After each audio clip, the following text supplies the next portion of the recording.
What's up guys, and welcome to another episode of The Gadgetry. Now finally my new camera that I've had on pre-order for quite some time, perhaps 1.5 to 2 months, has arrived in the store. It's the new Fujifilm X-T20 mirrorless camera.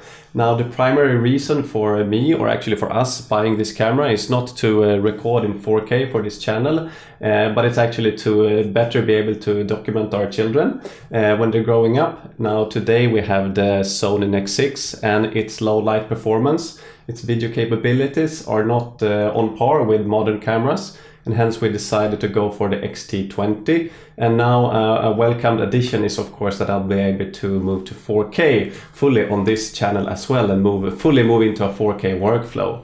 So today we'll be doing a unboxing video, but first we'll go on a little field trip to the store and pick the camera up. So without further ado, let's drive to the store.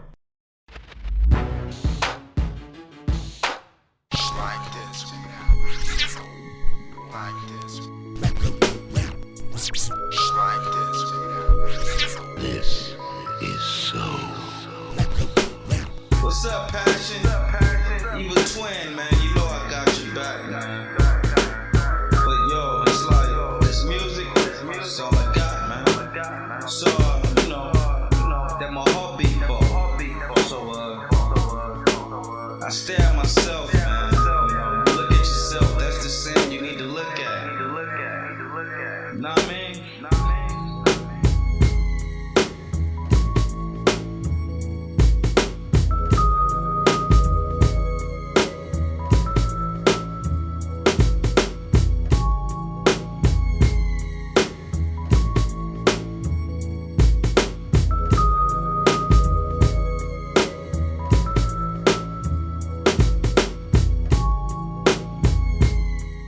So finally we're back home with the X-T20, and now you can get this in a couple of different options. You can either buy it the camera house only, either in silver or black. You can get this with this lens, the 18-55 2.8-4 aperture kit lens, or you can get it with the 16-50 3.5 to 5.6 aperture lens. Now I opted to go for this one since I thought it would be a pretty good all-round lens that would fit in a lot of different situations. So if we take a look at the packaging, I don't think there is anything special to look at here. I think we go ahead and open the box. So inside we have two smaller packages. I believe this one is the lens. So let's go ahead and open this one.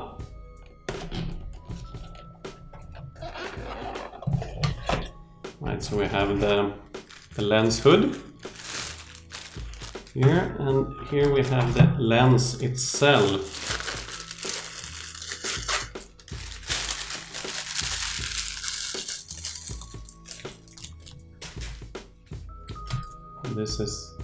This is what it looks like. 18-55 optical image stabilization on off, lens cover. Let's put this one there. Let's see, we also have some instruction manual for the lens itself. Fujinon lens.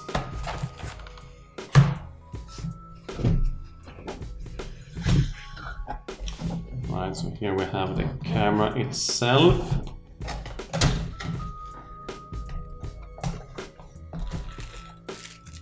European warranty booklet. Who uses CDs these days?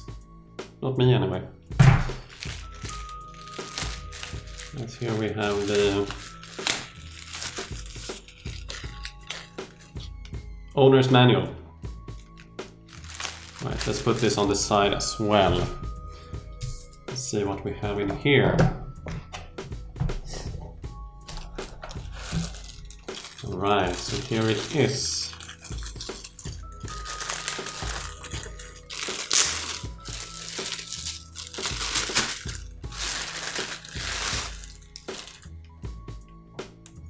Quite light without the lens.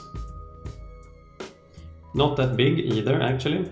That's why I prefer this one instead of the X-T2, for example.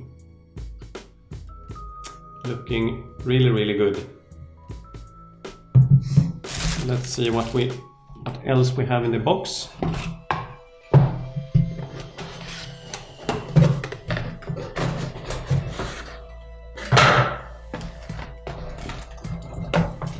We have a camera strap.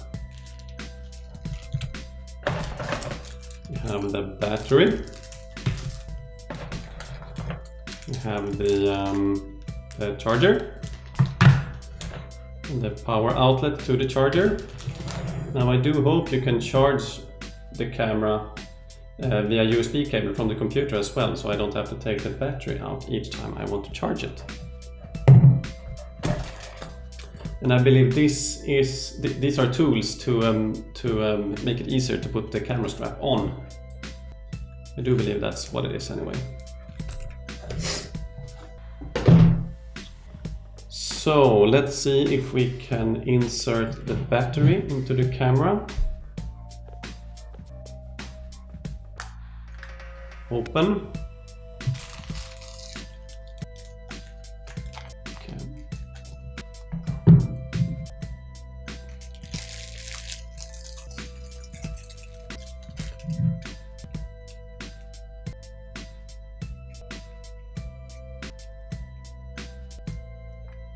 Like that, of course.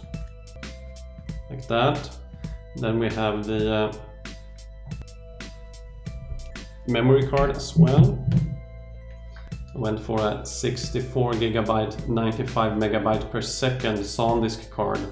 I hope this should be sufficient to record 4K video in 100 megabit per second bitrate.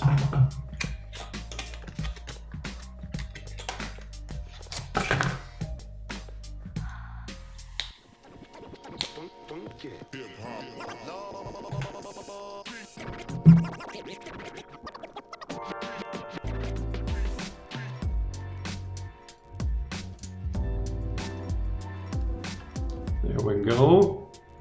So now we are ready to put the lens on.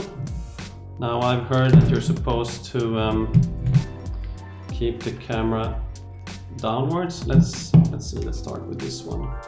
Open like that. Open like that. And then we have the orange indicator there, and we have the orange indicator there. There we go. So this is what it looks like with the 18 to 55 kit lens on. Quite neat, if you ask me.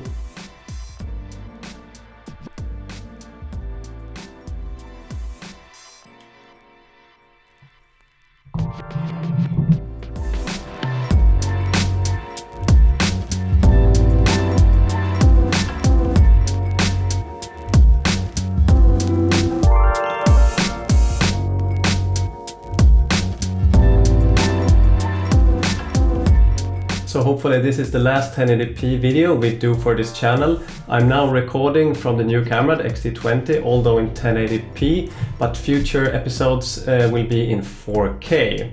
Now this is part 1, the unboxing part. In part 2 we will focus on its 4K performance. I will do some field testing. We will also elaborate a little bit on its low light performance. So I hope you will tune in for part 2. Now there has been 2 things that has struck me immediately with this camera.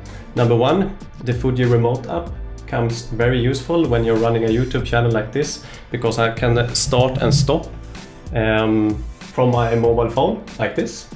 Super convenient.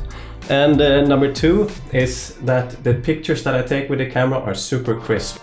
If there is anything in particular you would like me to test in the upcoming episode, please let me know in the comments below, either for photos or for video. So I hope you will join me in the next episode as well. See you next time.